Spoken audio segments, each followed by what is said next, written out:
नमस्कार दोस्तों, स्वागत है आपका हमारे YouTube चैनल जी शिक्षा पोर्टल में। दोस्तों आज हम राजस्थान जीके का ब्रह्मास्त्र 2025 लेने के आ गए हैं, जो कि आपकी आने वाली आरएएस भर्ती, फोर्थ ग्रेड कर्मचारी भर्ती, रीट भर्ती, बीडीओ, पटवार, पीटीईटी एवं बीएसटीसी एग्जाम के लिए अति महत्वपूर्ण होने वाला है। दोस्तों मैंने इस वीडियो के अंदर राजस्थान जीके, राजस्थान कला संस्कृति एवं राजस्थान इतिहास के अति महत्वपूर्ण प्रश्नों को शामिल किया है, जिनकी आपके एग्जाम्स के अंदर पूछे जाने की प्रबल संभावना है। दोस्तों मैं प्रत्येक प्रश्न के साथ उनके एक्स्ट्रा फैक्ट भी इस वीडियो के अंदर डिस्कस करने वाला हूं, तो ओवरऑल ये वीडियो आपके लिए बहुत ही हेल्पफुल और बेनिफिशियल होने वाला है। वहीं दोस्तों आपकी एग्जाम के अंदर इससे 3 से 4 क्वेश्चन सही होने की पूरी संभावना है, तो आपको पूरा वीडियो अंत तक जरूर देखना है। तो चलिए वीडियो शुरू करते हैं। दोस्तों जो आज का हमारा पहला प्रश्न है वो है, राजस्थान में कौन सा नवीनकरण संसाधन नहीं है? तो दोस्तों इसका जो राइट आंसर होने वाला है दोस्तों, वो होने वाला है विकल्प बी, प्राकृतिक गैस। दोस्तों प्राकृतिक गैस और एक नवीनकरण संसाधन नहीं है। अगर दोस्तों हम नवीनकरण संसाधनों की बात करें तो ये ऐसे संसाधन होते हैं जिन्हें पुनः निर्मित किया जा सकता है और जिनका नवीनकरण संभव है। तो ऐसे संसाधनों की अगर बात करें तो दोस्तों इसमें पवन ऊर्जा, सौर ऊर्जा, जल विद्युत तथा मिट्टी आदि संसाधनों को इसके अंदर शामिल किया जाता है। जबकि अनवीनकरण संसाधनों के अंदर प्राकृतिक गैस है, पेट्रोलियम है, कोयला है, इन्हें अनवीनकरण संसाधनों के अंदर काउंट किया जाता है। तो विकल्प बी इसका राइट आंसर होगा। तो चलिए बढ़ते हैं अगले प्रश्न की ओर। दोस्तों जो आज का हमारा अगला प्रश्न है वो है, राजस्थान में तीज का त्योहार मनाया जाता है। तो इसके जो हमारे विकल्प हैं दोस्तों वो इस प्रकार हैं। तो दोस्तों इसका जो राइट आंसर होने वाला है दोस्तों, वो होने वाला है विकल्प ए, श्रावण शुक्ल तृतीया। दोस्तों श्रावण शुक्ल तृतीया को प्रतिवर्ष और राजस्थान के अंदर तीज का त्यौहार मनाया जाता है। तो विकल्प ए इसका राइट आंसर हो जाएगा। और दोस्तों हम तीज के त्यौहार की बात करें तो यह त्यौहार और राजस्थान में बड़ी धूमधाम से मनाया जाता है और इसी श्रावण शुक्ल तृतीया को हरियाली तीज के नाम से भी जाना जाता है। वहीं दोस्तों राजस्थान की जो राजधानी जयपुर है उसमें और तीज माता की विशाल और सवारी निकाली जाती है। वहीं दोस्तों राजस्थान की महिलाएं अपने पति की दीर्घायु के लिए और व्रत भी तीज माता का रखती हैं। तो विकल्प ए इसका राइट आंसर हो जाएगा। तो चलिए बढ़ते हैं अगले प्रश्न की ओर। दोस्तों जो आज का हमारा अगला प्रश्न है वो है, प्रतिहार शासक जिसने सर्वप्रथम जालोर को अपनी राजधानी बनाया और वह था। तो दोस्तों इसका जो राइट आंसर होने वाला है दोस्तों, वो होने वाला है विकल्प ए, नागभट्ट प्रथम। दोस्तों प्रतिहार वंश के प्रतापी शासक नागभट्ट ने और सर्वप्रथम जालौर यानी कि भीनमाल को अपनी राजधानी बनाया। दोस्तों भीनमाल को राजधानी बनाने के बाद में और इनके द्वारा और कन्नौज पर और अधिकार किया गया था। दोस्तों उस समय के और ये सबसे प्रतापी शासक माने जाते थे। बाकी के राजस्थान और उत्तर भारत के जितने भी राजवंश थे, जैसे कि आपका चालुक्य हो गया, परमार, चौहान, प्रतिहार, ये सभी इनके सामंती हुआ करते थे। तो विकल्प ए इसका राइट आंसर हो जाएगा। दोस्तों इन्हीं को और मलेच्छों का नाशक भी कहा गया है, जो कि हमें ग्वालियर प्रशस्ति के अंदर देखने को मिलता है। तो विकल्प ए इसका राइट आंसर हो जाएगा। और दोस्तों आपको वीडियो पसंद आ रहा है तो प्लीज़ हमारे यूट्यूब चैनल जी शिक्षा पोर्टल को सब्सक्राइब करें, और अगर आपको मेरे पढ़ाने का तरीका अच्छा लग रहा है तो कमेंट करके हमें ज़रूर बताएं। तो चलिए बढ़ते हैं अगले प्रश्न की ओर। दोस्तों जो आज का हमारा अगला प्रश्न है वो है, 2011 की जनगणना के अनुसार राजस्थान में न्यूनतम महिला साक्षरता वाला जिला है। तो दोस्तों इसका जो राइट आंसर होने वाला है दोस्तों, वो होने वाला है विकल्प ए, जालौर। दोस्तों 2011 की जो जनगणना हुई थी उसके अनुसार और राजस्थान का न्यूनतम महिला साक्षरता वाला जिला जालौर है। अगर दोस्तों इसकी महिला साक्षरता की बात करें तो वो लगभग 38 और प्रतिशत हमें देखने को मिलती है। तो विकल्प ए इसका राइट आंसर हो जाएगा। और दोस्तों हम 2011 की जनगणना की बात करें तो इसमें सर्वाधिक जो साक्षरता है वो हमें कोटा जिले की देखने को मिलती है। वहीं दोस्तों हमें न्यूनतम साक्षरता यानी न्यूनतम महिला साक्षरता हमें जालौर जिले की देखने को मिलती है। तो विकल्प ए इसका राइट आंसर हो जाएगा। तो चलिए बढ़ते हैं अगले प्रश्न की ओर। दोस्तों जो आज का हमारा अगला प्रश्न है वो है, राजस्थान चित्रकला की मूल शैली किस चित्र शैली को माना गया है? तो दोस्तों इसके जो हमारे विकल्प हैं वो इस प्रकार हैं। तो दोस्तों इसका जो राइट आंसर होने वाला है दोस्तों, वो होने वाला है विकल्प ए, मेवाड़ शैली। दोस्तों राजस्थानी चित्रकला की जो मूल शैली है वो मेवाड़ शैली को माना जाता है। अगर दोस्तों हम इस शैली की बात करें तो राजस्थान में सबसे पहले और 1916 के अंदर आनंद कुमार स्वामी द्वारा राजस्थानी जो चित्रकला है उसका वैज्ञानिक वर्गीकरण किया गया था। अगर राजस्थान की अंदर बात करें तो दोस्तों राजस्थान के अंदर प्रमुख रूप से और 4 चित्र शैलियाँ हमें देखने को मिलती है, जिसमें मेवाड़, मारवाड़, ढूंढाड़ और हडौती शैली प्रमुख मानी जाती है। तो विकल्प ए इसका राइट आंसर हो जाएगा। तो चलिए बढ़ते हैं अगले प्रश्न की ओर। दोस्तों जो आज का हमारा अगला प्रश्न है वो है, राजस्थान में कृषक आंदोलन का प्रारंभ सर्वप्रथम हुआ। तो इसके जो हमारे विकल्प है दोस्तों वो इस प्रकार हैं। तो दोस्तों इसका जो राइट आंसर होने वाला है दोस्तों, वो होने वाला है और विकल्प डी यानी बिजौलिया से। दोस्तों राजस्थान में सबसे पहले वो कृषक आंदोलन की शुरुआत की बात करें तो वो बिजौलिया से मानी जाती है, क्योंकि दोस्तों 1897 के अंदर और बिजौलिया भीलवाड़ा के अंदर धाकड़ जाति के जो जाट परिवार थे उनके द्वारा और बिजौलिया किसान आंदोलन की शुरुआत की गई। दोस्तों यह आंदोलन और राजस्थान का सर्वाधिक समय तक चलने वाला आंदोलन है। प्रमुख रूप से दोस्तों यह और 3 चरणों में हुआ था। अगर इसके प्रथम चरण की बात करें तो दोस्तों वो 1897 से शुरू होकर और 1916 तक चला था। वहीं दोस्तों इसका दूसरा चरण है 1916 से 1927 तक चला था। वहीं दोस्तों इसका जो तीसरा चरण है वो 1927 से और 1941 तक चला था। इस प्रकार यह राजस्थान का सबसे बड़ा और कृषक आंदोलन माना जाता है। दोस्तों 1916 के अंदर और इसी आंदोलन में हमें और जो विजय सिंह पथिक थे वो जुड़ते हुए नजर आते हैं। वही दोस्तों अन्य राजस्थान के अन्य प्रसिद्ध क्रांतिकारी लोग भी इस आंदोलन के साथ जुड़े थे। तो विकल्प डी इसका राइट आंसर हो जाएगा। आई होप कि आपको मेरे द्वारा बताए गए जो तथ्य है वो हेल्पफुल लग रहे होंगे। तो चलिए बढ़ते हैं अगले प्रश्न की ओर। दोस्तों जो आज का हमारा अगला प्रश्न है वो है किस वर्ष के अकाल को 40 अकाल कहते हैं। तो दोस्तों इसका जो राइट आंसर होने वाला है दोस्तों वो होने वाला है विकल्प डी 1783। दोस्तों जो 1783 का अकाल था उसे 40 अकाल के नाम से जाना जाता है। दोस्तों इसे यह इसलिए कहा जाता है क्योंकि अगर इसको हम विक्रम संवत की बात करें तो विक्रम संवत में दोस्तों यह 1840 के अंदर राजस्थान के अंदर पड़ा था, इसीलिए इसे 40 अकाल के नाम से हम जानते हैं। वहीं अगर दोस्तों राजस्थान के प्रसिद्ध अकालों की बात करें तो दोस्तों राजस्थान का जो सबसे बड़ा अकाल है जैसे छपनिया अकाल के नाम से जाना जाता है दोस्तों, यह हमें विक्रम संवत 1956 को देखने को मिलता है। वहीं अगर दोस्तों हम ईस्वी की बात करें तो ईस्वी में दोस्तों 1899 से और 1900 ईस्वी में यह राजस्थान के अंदर और पड़ा था। तो इस प्रश्न का जो राइट आंसर होगा वो विकल्प डी होगा, यानी कि दोस्तों जो 40 अकाल है वो 1773 ईस्वी के अंदर पड़ा था। वहीं दोस्तों अगर इसे विक्रम संवत की बात करें तो यह है और 1840 को अंदर हमें देखने को मिलता है। तो चलिए बढ़ते हैं अगले प्रश्न की ओर। दोस्तों जो आज का हमारा अगला प्रश्न है वो है मथानिया सौर ऊर्जा परियोजना संबंधित जिला है। तो दोस्तों इसका जो राइट आंसर होने वाला है वो होने वाला है विकल्प डी जोधपुर। दोस्तों जो मथानिया सौर ऊर्जा परियोजना है वो दोस्तों जोधपुर जिले के अंदर चलाई जा रही है। वहीं अगर दोस्तों हम जोधपुर जिले की बात करें तो दोस्तों राजस्थान का सबसे बड़ा और सौर ऊर्जा संयंत्र भड़ला पावर प्लांट भी हमें जोधपुर जिले के अंदर देखने को मिलता है, जिसकी कुल उत्पादन क्षमता दोस्तों और 2250 मेगावाट हमें देखने को मिलती है। तो चलिए बढ़ते हैं अगले प्रश्न की ओर। दोस्तों जो आज का हमारा अगला प्रश्न है वो है खारी नृत्य का संबंध राजस्थान के किस जिले से है। तो दोस्तों इसका जो राइट आंसर होने वाला है दोस्तों वो होने वाला है विकल्प डी अलवर। दोस्तों राजस्थान के अंदर जो खारी नृत्य है वो जो आपका अलवर क्षेत्र है, मेवात क्षेत्र है, उसके अंदर और विवाह के बाद विदाई के समय किया जाता है। अगर दोस्तों हम राजस्थान के और अन्य क्षेत्रों की बात करें तो मेवाड़ क्षेत्र में भी इस नृत्य का प्रचलन हमें देखने को मिलता है। तो विकल्प डी इसका राइट आंसर हो जाएगा। तो चलिए बढ़ते हैं अगले प्रश्न की ओर। दोस्तों जो आज का हमारा अगला प्रश्न है वो है अलवर प्रजामंडल की स्थापना कब हुई। तो दोस्तों इसका जो राइट आंसर होने वाला है वो होने वाला है विकल्प बी 1938 को। दोस्तों 1938 को हरिनारायण शर्मा द्वारा और अलवर प्रजामंडल की स्थापना की गई थी। वहीं अगर दोस्तों हम इस तो विकल्प बी इसका राइट आंसर हो जाएगा। तो चलिए बढ़ते हैं अगले प्रश्न की ओर। दोस्तों जो आज का हमारा अगला प्रश्न है वो है राजस्थान की पूर्णतः बारहमासी नदी है।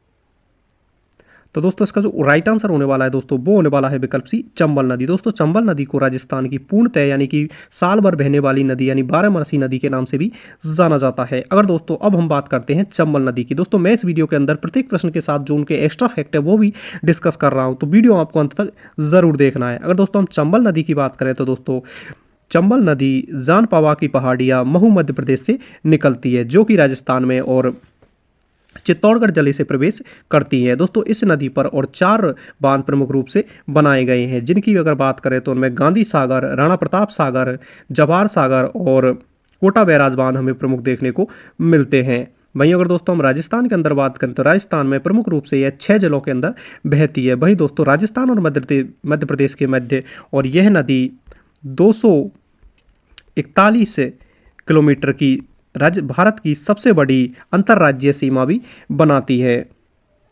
तो विकल्प सी इसका राइट आंसर हो जाएगा। दोस्तों यह नदी राजस्थान की पूर्णतः बहने वाली सबसे बड़ी नदी मानी जाती है। और दोस्तों अगर इस नदी की बात करें तो यह और यमुना नदी की सबसे बड़ी सहायक नदी भी है। वहीं दोस्तों बनास नदी की सहायक नदियों की बात करें तो दोस्तों हमें इससे चंबल नदी की सहायक नदी की बात करें तो हमें बनास नदी और अनेक ऐसी राजस्थान की छोटी नदियां हैं जो कि चंबल में अपना जल प्रवाहित करती हैं। तो विकल्प सी इसका राइट आंसर हो जाएगा। आई होप कि आपको मेरे द्वारा दिए गए जो इन्फॉर्मेशन फैक्ट है वो अच्छे लगे होंगे। तो चलिए बढ़ते हैं अगले प्रश्न की ओर। दोस्तों जो आज का हमारा अगला प्रश्न है वो है गरासियों द्वारा किए जाने वाला किस नृत्य में वाद्य यंत्रों का प्रयोग नहीं किया जाता है।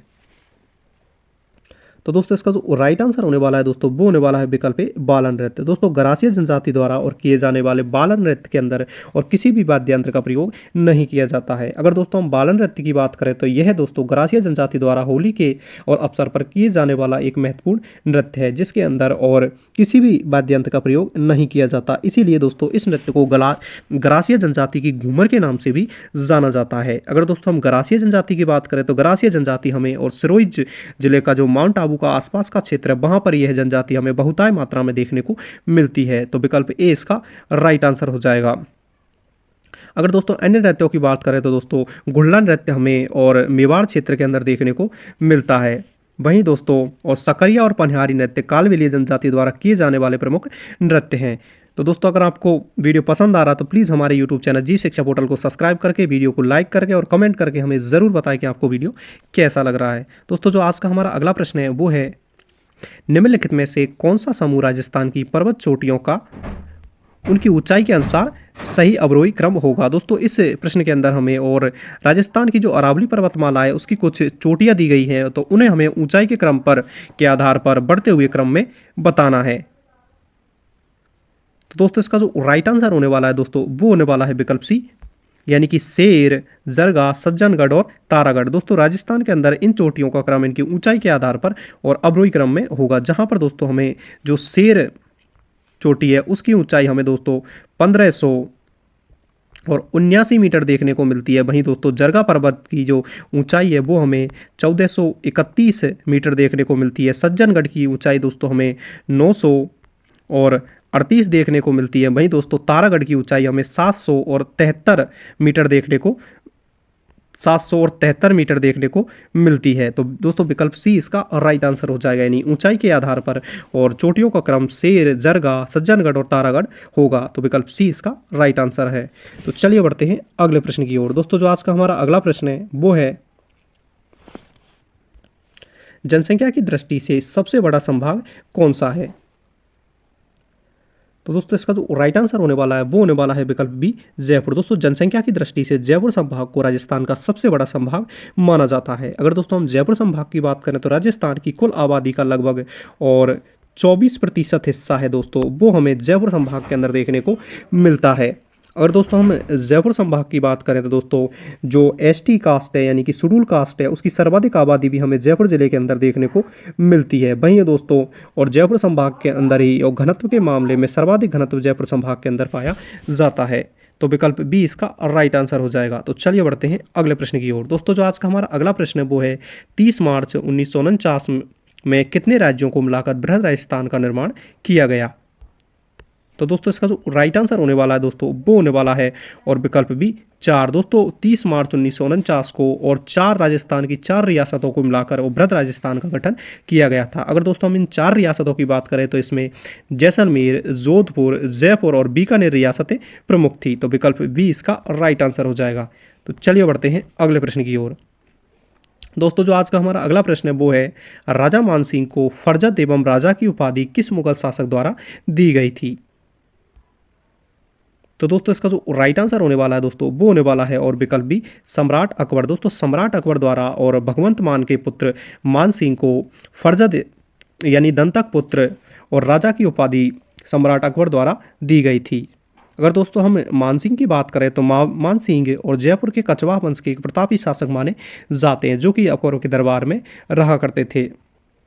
इनके इनको ही दोस्तों और अकबर द्वारा सर्वाधिक मनसबदारी दी गई थी। वहीं दोस्तों इन्हें फरजद एवं राजा की उपाधि भी दी गई थी। वहीं दोस्तों और 1573 के अंदर और शिष्टमंडल के रूप में और महाराणा प्रताप को समझाने के लिए भी और मानसिंह को भेजा गया था। तो विकल्प बी इसका राइट आंसर हो जाएगा। तो चलिए बढ़ते हैं अगले प्रश्न की ओर। दोस्तों जो आज का हमारा अगला प्रश्न है वो है, राजस्थान का ऐसा उद्योग बताइए जिसका संगठन सार्वजनिक, सहकारी व निजी तीनों क्षेत्रों में देखने को मिलता है।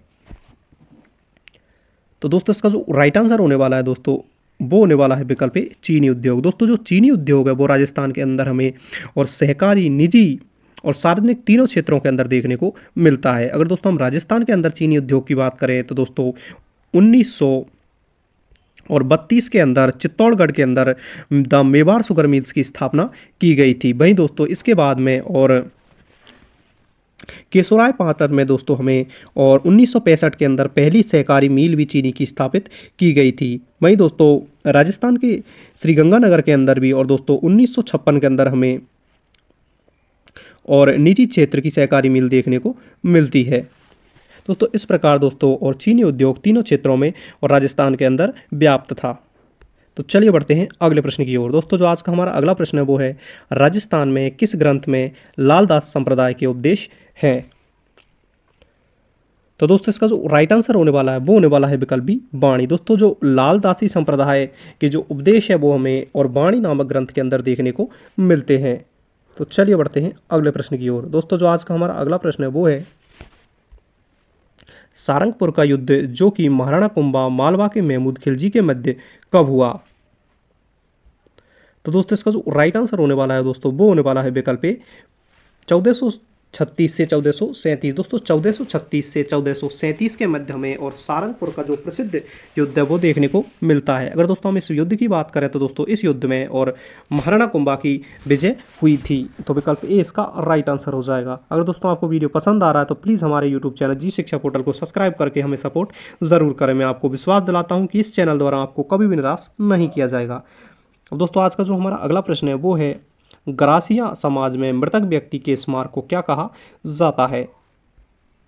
तो दोस्तों इसका जो राइट आंसर होने वाला है वो होने वाला है विकल्प डी, हुर्रे। दोस्तों गरासिया समाज के अंदर जो मृतकों के जो टीले होते हैं, जो स्मारक होता है, उसे हुर्रे के नाम से जाना जाता है। अगर दोस्तों हम गरासिया जनजाति की बात करें तो दोस्तों राजस्थान के और सिरोही और जालौर जिले के अंदर यह जनजाति हमें बहुतायत मात्रा में देखने को मिलती है। और दोस्तों इनकी गरासिया जनजाति है, इसके द्वारा ही और नक्की झील माउंट आबू के अंदर और अपने पूर्वजों की अस्थियों का विसर्जन भी किया जाता है। तो विकल्प डी इसका राइट आंसर हो जाएगा। यानी कि दोस्तों मृतकों के जो कब्र होती है दोस्तों उन्हें हुर्रे के नाम से गरासिया जनजाति में जाना जाता है। तो चलिए बढ़ते हैं अगले प्रश्न की ओर। दोस्तों जो आज का हमारा अगला प्रश्न है वो है, राणा उदय सिंह ने उदयपुर नगर की स्थापना कब की थी। तो दोस्तों इसका जो राइट आंसर होने वाला है दोस्तों वो होने वाला है विकल्प ए, 1559 में। दोस्तों 1559 के में और राणा उदय सिंह द्वारा उदयपुर नगर की स्थापना की गई थी। अगर दोस्तों हम उदयपुर नगर की बात करें तो यह बनास नदी के पर स्थित एक शहर है जिसकी स्थापना उदय सिंह के द्वारा की गई थी। तो विकल्प ए इसका राइट आंसर हो जाएगा। तो चलिए बढ़ते हैं अगले प्रश्न की ओर। दोस्तों जो आज का हमारा अगला प्रश्न है वो है, राज्य में बुनकरों को ऋण एवं अन्य सहायता प्रदान करने हेतु शीर्ष सहकारी संस्था कौन सी है। तो दोस्तों इसका जो राइट आंसर होने वाला है वो होने वाला है विकल्प बी, राजस्थान राज्य बुनकर सहकारी संघ। दोस्तों राजस्थान राज्य बुनकर सहकारी संघ और बुनकरों को सहायता एवं ऋण आदि सुविधाएं उपलब्ध करवाता है। अगर दोस्तों हम इस संघ की बात करें तो इसकी स्थापना हमें दोस्तों और 1957 के अंदर देखने को मिलती है। तो विकल्प बी इसका राइट आंसर हो जाएगा। दोस्तों जो आज का हमारा अगला प्रश्न है वो है, कौन सी शहरी संस्था राजस्थान अक्षय ऊर्जा प्रसारण निवेश कार्यक्रम के लिए सहायता प्रदान कर रही है। तो दोस्तों इसका जो राइट आंसर होने वाला है दोस्तों वो होने वाला है विकल्प बी, एशियन विकास बैंक। दोस्तों एशियन विकास बैंक द्वारा और दोस्तों राजस्थान अक्षय ऊर्जा प्रसारण के लिए और निवेश प्रदान किया जा रहा है। अगर दोस्तों हम एशिया विकास बैंक की बात करें तो दोस्तों इसकी स्थापना और 1966 के अंदर की गई थी। वहीं दोस्तों इसका जो हेडक्वार्टर है वो हमें मनीला और फिलीपींस के अंदर देखने को मिलता है। तो विकल्प बी इसका राइट आंसर हो जाएगा। अगर दोस्तों आपको वीडियो पसंद आ रहा है तो प्लीज़ हमें सपोर्ट करें और हमारे यूट्यूब चैनल जी शिक्षा पोर्टल को सब्सक्राइब करें, वीडियो को लाइक करें और कमेंट करके हमें ज़रूर बताइए वीडियो आपको कैसा लग रहा है। दोस्तों जो आज का हमारा अगला प्रश्न है वो है, पोसोको क्या है? तो दोस्तों इसके जो हमारे विकल्प हैं वो इस प्रकार हैं। तो दोस्तों इसका जो राइट आंसर होने वाला है दोस्तों वो होने वाला है विकल्प ए, बिजली सुधारों के लिए स्वतंत्र कंपनी। दोस्तों जो पोसोको यानी कि पावर और कॉरपोरेशन कंपनी है दोस्तों, वो पोसोको, यह एक बिजली सुधार कंपनी है। तो विकल्प ए इसका राइट आंसर हो जाएगा। तो चलिए बढ़ते हैं अगले प्रश्न की ओर। दोस्तों जो आज का हमारा अगला प्रश्न है वो है गोगामेडी पशु मेला कहाँ भरता है? तो दोस्तों इसका जो राइट आंसर होने वाला है वो होने वाला है विकल्प बी, हनुमानगढ़ में। दोस्तों प्रतिवर्ष और श्रावण पूर्णिमा से भाद्रपद पूर्णिमा के मध्य और हनुमानगढ़ की नौहर तहसील के गोगामेडी नामक स्थान पर और गोगामेडी पशु मेले का आयोजन किया जाता है। अगर दोस्तों हम इस पशु मेले की बात करें तो दोस्तों इस स्थान पर दोस्तों गोगा जी का समाधि स्थल इस स्थान को माना जाता है। तो विकल्प बी इसका राइट आंसर हो जाएगा। तो चलिए बढ़ते हैं अगले प्रश्न की ओर। दोस्तों जो आज का हमारा अगला प्रश्न है वो है नागभट्ट प्रथम को नारायण एवं मलेच्छों के नाशक कौन सी प्रशस्ति में कहा गया है? तो दोस्तों इसका जो राइट आंसर होने वाला है वो होने वाला है विकल्प बी, ग्वालियर प्रशस्ति। दोस्तों ग्वालियर प्रशस्ति के अंदर और जो प्रत्याहार वंश के प्रतापी शासक थे नागभट्ट, उन्हें और मलेच्छों का नाशक एवं नारायण कहा गया है। तो विकल्प बी इसका राइट आंसर होगा। तो चलिए बढ़ते हैं अगले प्रश्न की ओर। दोस्तों जो आज का हमारा अगला प्रश्न है वो है नारेली तीर्थ कहाँ स्थित है? तो दोस्तों इसका जो राइट आंसर होने वाला है दोस्तों वो होने वाला है विकल्प सी, अजमेर। दोस्तों जो नारेली और एक प्रसिद्ध जैन तीर्थ स्थल है वो हमें अजमेर जिले के अंदर देखने को मिलता है। तो चलिए बढ़ते हैं अगले प्रश्न की ओर। दोस्तों जो आज का हमारा अगला प्रश्न है वो है राजस्थान में सिंधु सरस्वती सभ्यता का प्रमुख केंद्र कौन सा है? तो दोस्तों इसका जो राइट आंसर होने वाला है दोस्तों वो होने वाला है विकल्प सी, कालीबंगा। दोस्तों कालीबंगा राजस्थान में और सिंधु सरस्वती सभ्यता का एक प्रमुख केंद्र माना जाता है। अगर दोस्तों हम कालीबंगा की बात करें तो कालीबंगा हमें दोस्तों हनुमानगढ़ जिले के अंदर देखने को मिलता है।